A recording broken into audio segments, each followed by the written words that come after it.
So good afternoon, everyone. Just a few items to pass along at the top here, and then I'd be happy to take your questions. So first, on Hawaii, consistent with our previous updates, the department continues to support the island of Maui. As of this morning, approximately 674 DoD personnel, including 567 National Guardsmen, are actively engaged in the coordinated response to the Western Maui wildfire. U.S. Army Pacific is executing 8 approved mission assignments, and forces remain postured to support additional mission assignments if requested. Since our last update, fuel distribution operations and the Schofield Barracks support facility missions have concluded. The JTF 50 continues to focus on search and recovery activities with Hawaii National Guard, the FBI, anthropologists from the Defense POW MIA Accounting Agency, and mortuary affairs technicians. Hawaii National Guard continues 24-hour traffic control and area security support to local law enforcement. Since August 25th, potable water teams have distributed over 4,000 gallons of water within the area. Additionally, U.S. Army Corps of Engineer advanced teams are on Maui right now, preparing to establish a long-term forward command and control center for their future debris removal mission. The County of Maui is the lead on this mission, and they are targeting a November 1st start date for the debris removal effort.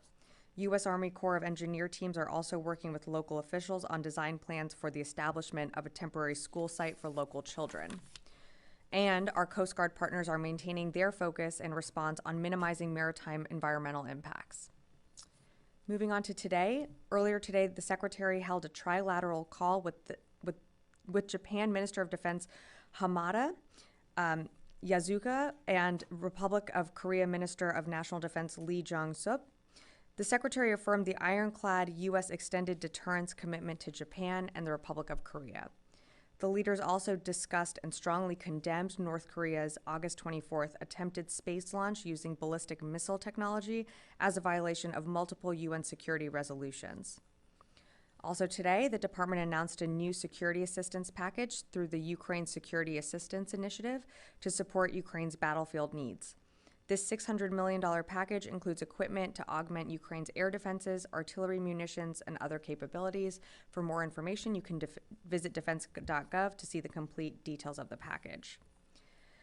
Today, Lieutenant General Mark Sassville, Vice Chief of the National Guard Bureau, is in Madison, Wisconsin for the F-35 mission arrival ceremony at the 115th Fighter Wing of the Wisconsin Air National Guard.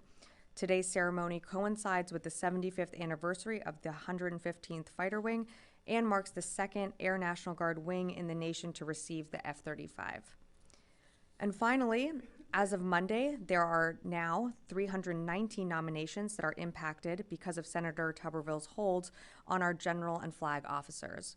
For the first time in history, 3 of our military branches, the Army, the Navy, and the Marine Corps, have no Senate-confirmed service chief in place. Instead, these jobs and other jobs across the department and the force are being performed by acting officials. As this list of nominees continues to grow, we are continuing to see the impacts on our readiness, our national security, and our military families.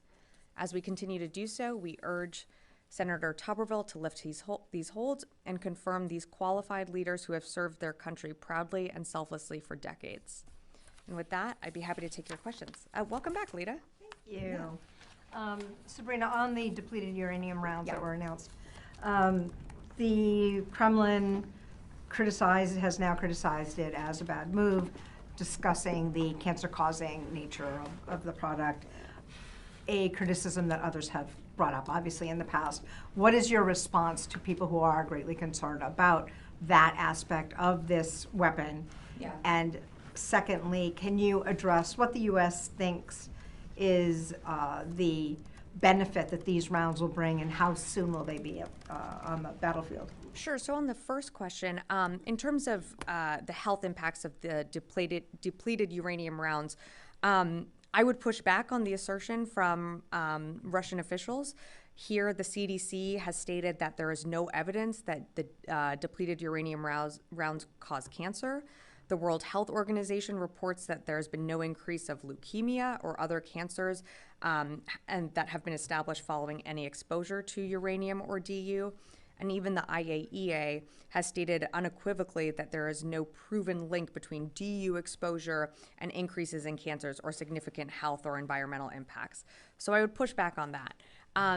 In terms of your second question, these are anti-tank rounds. They're meant to pierce tanks, and they're meant to be used, they will be used very effectively on the battlefield. These are standard issued rounds. These are what these Abrams tanks will use. And many militaries across the world use depleted uranium in their tanks. So we feel that these will be the most effective rounds to counter Russian tanks and will help will help the Ukrainians to defend the battlefield, to defend their territory. And how soon? So I would let the Ukrainians announce when when the rounds will arrive. We've said pretty publicly that we expect the tanks to be arriving in Ukraine sometime in the fall, but I just don't have more specifics to offer. I'd refer you to the Ukrainians to announce when they actually arrive. But the goal is to have the rounds there specifically in time for when the tanks arrive. Is that accurate? That's the goal, yes. Yeah, hey Matt. Sabrina. Yeah. On Niger, we've heard from officials that U.S. troops will be moved, repositioned within the country, and that some number of troops will be removed. Can you speak to that? And is there any threat perceived for U.S. troops at this time? Sure. So in terms of Niger, there's no perceived threat in terms of any threat to U.S. troops and no threat of violence on the ground. This is simply a precautionary measure. So what we're doing right now is the department is repositioning some of our personnel and some of our assets from Airbase 101 in Niamey to Airbase 201 in Agadez, but it's simply precautionary. Our force posture hasn't changed in Niger.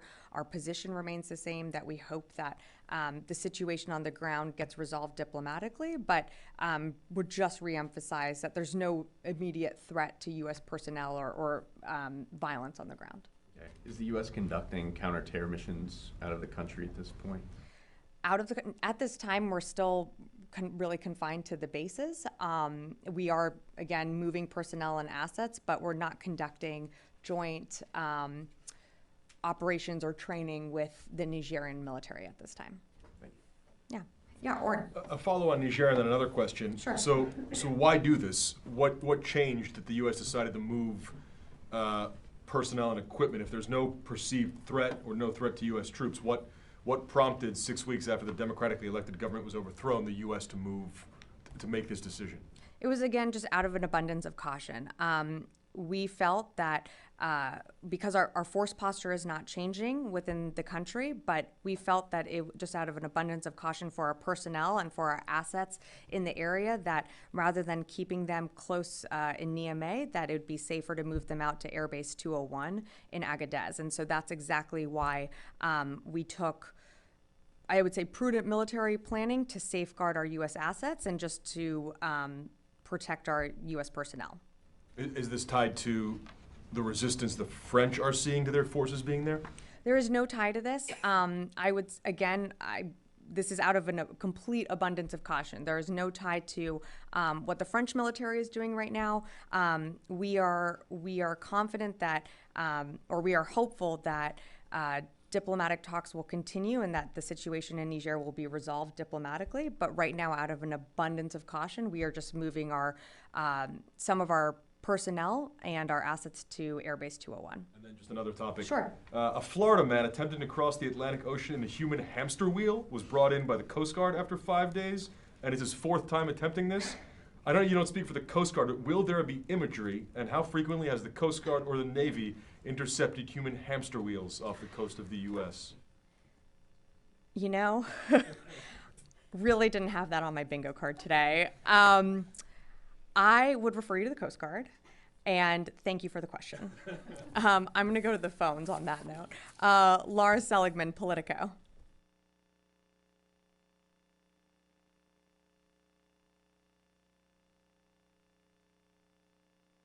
Or did Oren's question just, kick you off the phone? Tony Capaccio, Bloomberg. Hi, I have a non-Coast Guard question. DOD last night issued a statement on a canceled key test of the Army's long-range hypersonic weapons. Sabrina, The Army was hoping to declare the weapon operational on September 30th. It was also supposed to be the U.S.'s first operational hypersonic missile to counter Russia and China. What's the view of the DoD's research and development leadership? Right? How big a setback was this non-test to meeting the September 30th operational date? Thanks, Tony, for the question. As you mentioned, the department planned to conduct a flight test in Florida to just inform the department's hypersonic technology development. But as a result of pre-flight checks, the test did not occur. The department was able to successfully collect data on the performance of the ground hardware and software that will inform the continued progress toward fielding offensive hypersonic weapons. But for further details on, why this didn't happen or why it failed, I would refer you to the Army. I'll take one more from the phone. Jeff Shogel, Task and Purpose. Thank you. On Niger, are any U.S. personnel leaving the country? Reuters had reported that personnel deemed non-essential will soon leave Niger. Thanks, Jeff, for the question. Yes, some non-essential personnel and contractors did leave the country. I want to say around July. So we have about 1,100 people in Niger right now. Again, our force posture has not changed. We are continuing to have a presence at the Air Base 101 and Air Base 201, but the only thing that's happening right now is that we have personnel moving from 101 to 201 along with our some of our assets. Okay, I'll come back in the room. Yeah, hi. Hello. Has Secretary Austin spoken to his newly confirmed Ukrainian counterpart, Romero yet? Not yet. There has not been a call set up, but we just saw that the Ukrainian parliament did confirm him, so I'm sure they will be speaking very soon. I just don't have a call to preview just yet. And of course, we do have the Ukraine Defense Contact Group coming up later this month, so I'm sure they'll also be meeting there. On Ukraine, Sure. so there are reports that Russia is amassing troops near Kupiansk and Kharkiv region to launch an attack. Do you observe any movements of the Russian troops in that area? Well, look, I'd let Ukraine speak to more of what's happening on the battlefield. We just announced another USAI package today. We announced a PDA package earlier this week. So our focus right now is making sure that Ukraine has what it needs on the battlefield, and that's flowing security assistance in when we can and as much as we can. And so, again, this last package that we rolled out, I think was our 46th package. The Ukrainians are incredibly effective on the battlefield. We're seeing some progress already being made in their counteroffensive, and so I'll just leave it at that. And how do you assess the effectiveness of the cluster munitions that Ukraine is using now? We feel that the Ukrainians are using them effectively. They're certainly, in terms of tracking how they're using the cluster munitions and locations, we feel that they're using them effectively and responsibly. Yeah, in the back. Hi, I'm Stephanie. I'm with German Welt. Let's Great. follow up to that because on September 19th, there's the next Ukraine contact group meeting in Ramstein. Will there be the question of long-range missiles on the agenda? I'm asking because today there was reports that Secretary Blinken talked about that with Kuleba of providing Ukraine with long-range missiles. I don't have anything to preview today, and I wouldn't get ahead of the contact group, certainly. The Ukrainians already have long-range missiles with the Storm Shadows that they've been using effectively as well, but I just don't have anything today to preview. Yeah, hey. Thanks, Sabrina. Yeah. You mentioned the nominations that have been Yeah. put on hold and some of the impact that's having. Is that putting at risk any modernization initiatives, or is it more of a concern just about general readiness and some of the hardships on personnel that are related to that? I think it's both. When you don't have a confirmed leader in that position that would oversee a modernization effort, you're talking about someone that's going to set the vision for that command or for that department. When you have someone on hold or in a limbo state, of course that's going to impact the mission. But absolutely, it's having an impact on our readiness. It has an impact when we engage with allies and partners around the world. And as you probably saw recently, 3 of our secretaries wrote in an op-ed just about some of the impacts that they're seeing on each of their services. And one of the things is we're not, the message that is being sent to allies and partners, but also to our adversaries, we know our adversaries are watching this right now. And at a time when we have a war raging in Ukraine, at a time when we have the rising challenge of China growing in the east, we need our Senate-confirmed military leaders in place to meet those threats and challenges all around the world. Great. Yeah, hey, Will. Do you have can you provide any figures on the number of forces that were repositioned or the non-essential personnel who left, even rough? I don't have exact numbers for you. I can just tell you that there are about 1,100 folks remaining in Niger right now. I don't have the exact numbers of when folks were leaving, but it was non-essential personnel and contractors. So I would direct you to AFRICOM for more information on that one. Yeah. Hold on, a follow-up on that. You Okay. said just a few minutes ago that you want to say, I want to say around July, that was when the non-essential personnel and contractors left. Yet we've been told repeatedly, including this past Tuesday, throughout August by both General Ryder and yourself, that there had been no change to force posture or presence within Niger. Why are you now telling us that forces came out in July and we've been told repeatedly that there have been no changes? There have been no changes to our force posture. There's You been said no on August changes. 8th, nothing has changed in terms of our force posture Yep. or presence within Niger. Clearly, if you're pulling personnel and contractors, there has been a change that we should have been told about when we were asking. Well, I guess maybe I should have been a little bit more clear when some of these changes were being made. But again, it was non-essential personnel and contractors that were, okay, I'm just gonna leave that were leaving Niger. Some folks I know left earlier in I believe in July for medical reasons. So again, we're talking about non-essential personnel and contractors that left Niger at a time when, again, we still have an incredible presence within the country with over 1,100 folks, or about approximately 1,100 folks still there. We're not pulling people out right now. We're just moving U.S. personnel and assets to Air Base 201. So our force posture still remains intact. And, I would just leave it at that. But if personnel left the country, regardless of whether they were U.S. military or not, they're part of the U.S.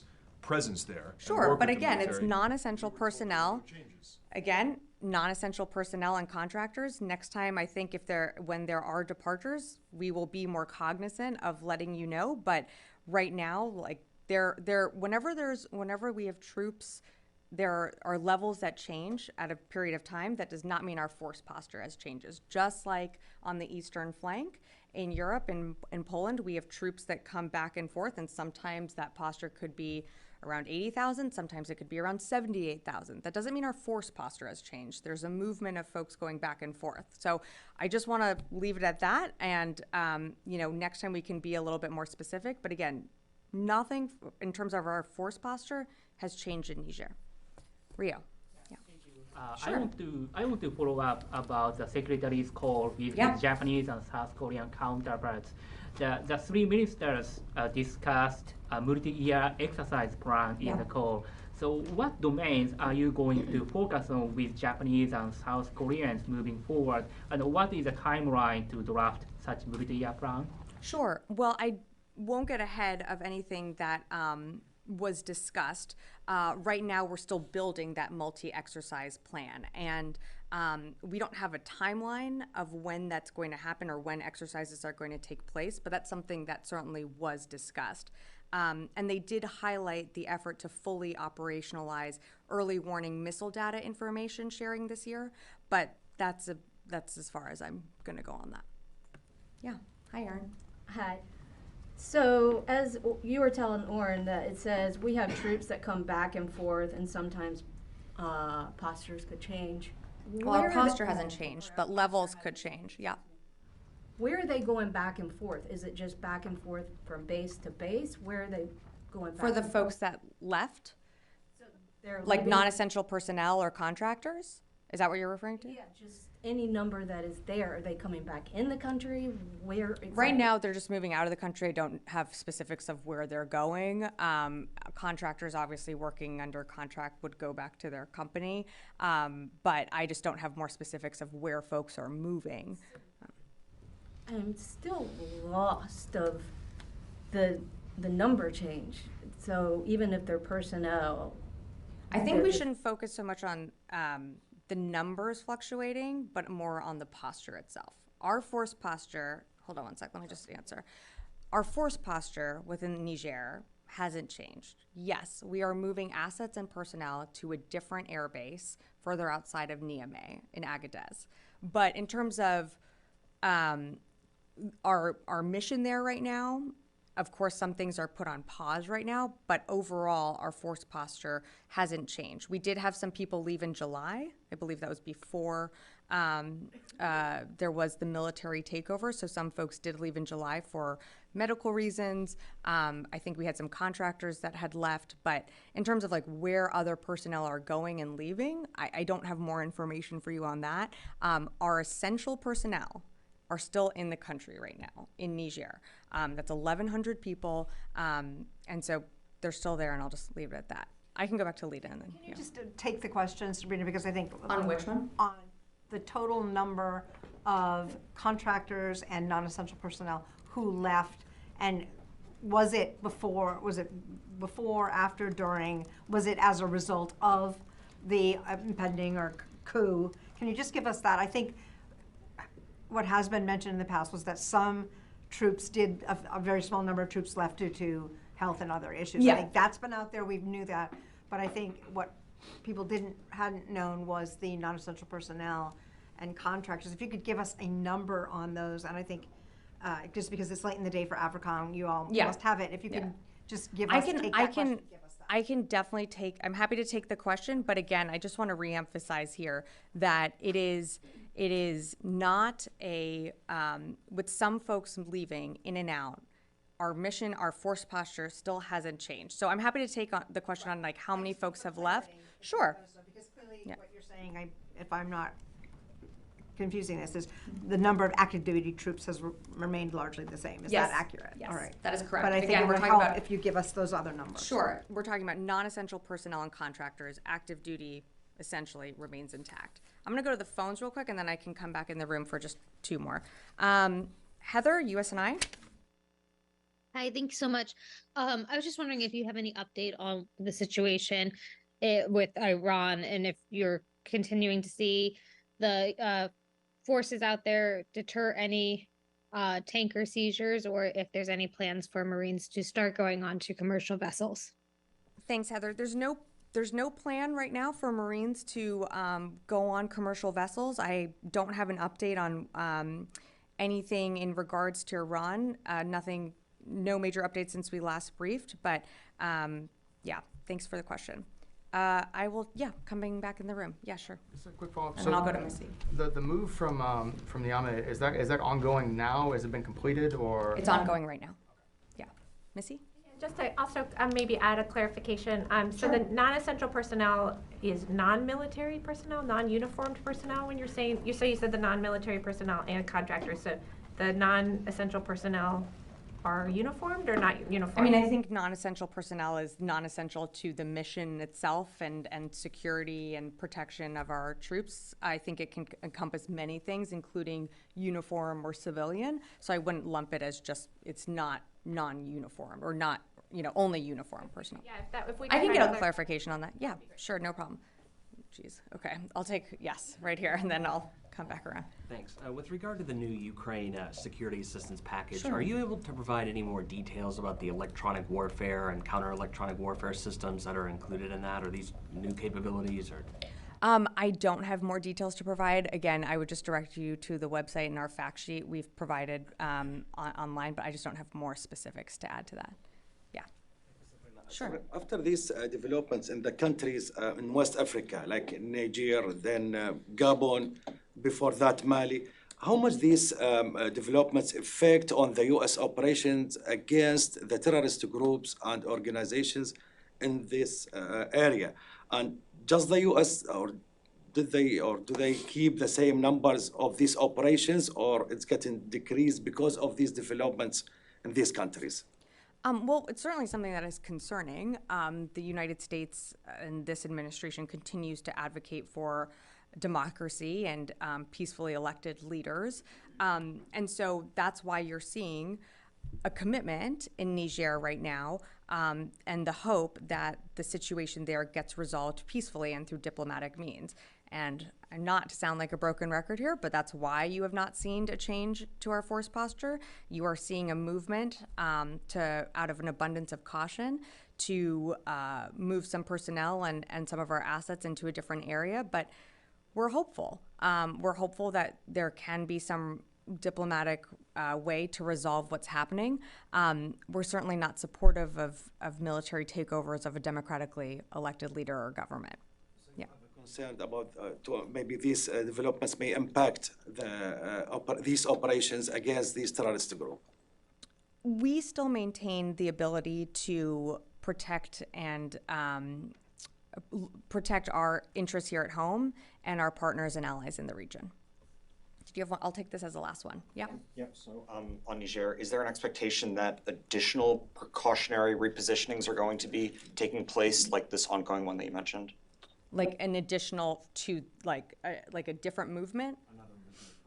Airbase 101 to 201 in the future after this one concludes? I think we have a personnel that are going to continue moving. I don't know that it's like one movement or like multiple. It is precautionary again, and we're moving just our personnel and assets over to Airbase 201. Once that is in place, we will, stop. That it will be concluded, but I don't have like more missions to announce or any other additional movements at this time. Yeah. Sorry. No, there will be a small group that remains at Airbase 101. Okay, great. Thanks. I'll leave it at that. Great. Thank you.